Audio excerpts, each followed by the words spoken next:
Hey, Washington, it is week 11 of the 2025 legislative session in Olympia. And today in this video, we are going to go through the worst of the worst bills that you need to take action on this week. If you go through all of the bills on my list today, it will take you less than 5 minutes and you can go through it while you're watching this video. Let's get started.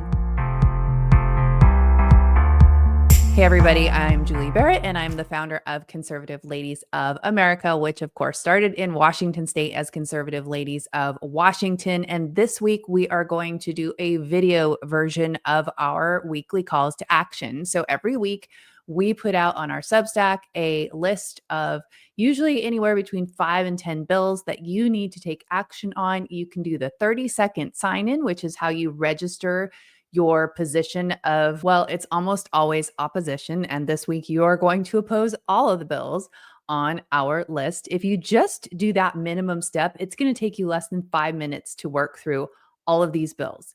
If you want to take it a step further, you can sign up to do remote testimony, or you can go to Olympia and testify in person, or you can do a written testimony. It doesn't have to be long, can just be a few short sentences about why you oppose the bill and why they should not move this bill along and move it out of committee to be passed along. So all of the bills that we are talking about this week have already cleared their chamber of origin and they have crossed chambers, and now they are in committee once again. So you might have already heard about these bills either from us or from somebody else in Washington State that's dealing with legislation. So you are not having deja vu. These are, in fact, going through the process a second time in the opposite chamber. Let's start off with our first bill. This is 2SSB, which stands for Second Substitute Senate Bill 5179. This was dubbed by Senator Jim McCune as a snitch line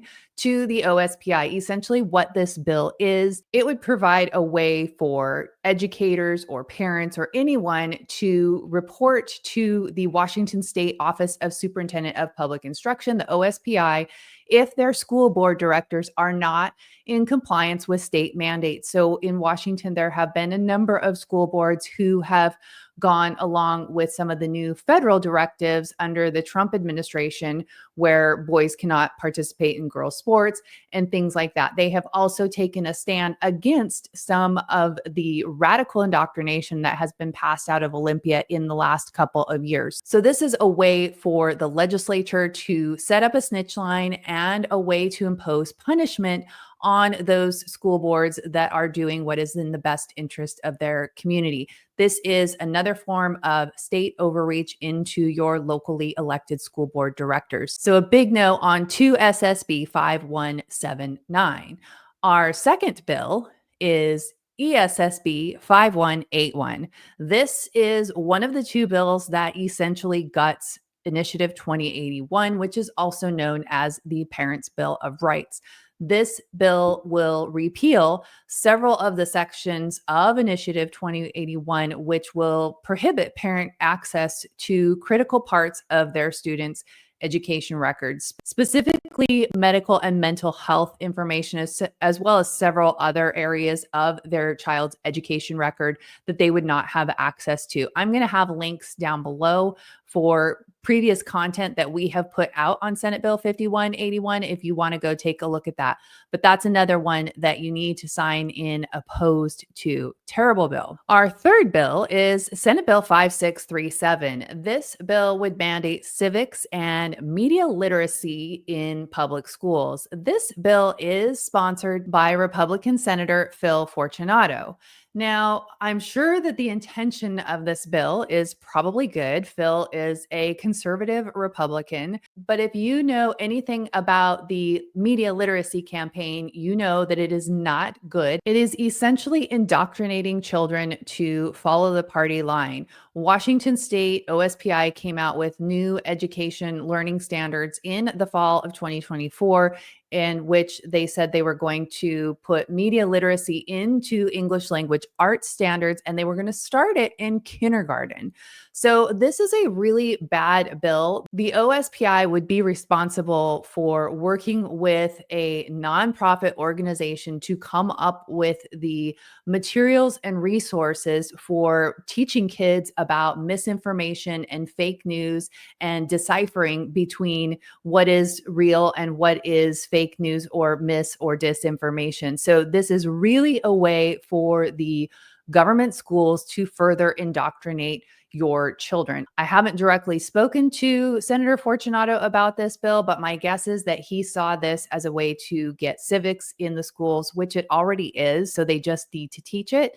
But media literacy is something that nobody should want in government schools, and there should be no further funding for this stuff. So I will also have links to more information on media literacy, so you can go do a deep dive on that if you would like to. But please sign in con to Senate Bill 5637. All right, next on our list, I did a video about this last week.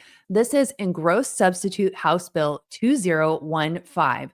This sets up a grant for hiring more law enforcement in the state of Washington, which sounds great, right? Because Washington is like ranked last in the entire country for law enforcement personnel.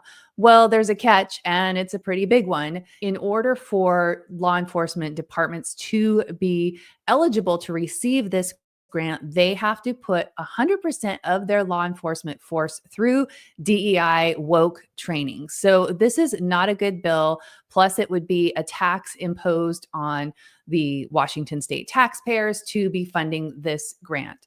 In addition to Senate Bill 5068, which would allow the state to hire non-citizens and as law enforcement officers, and then they're going to train them in with this woke DEI stuff. This is not a good mix.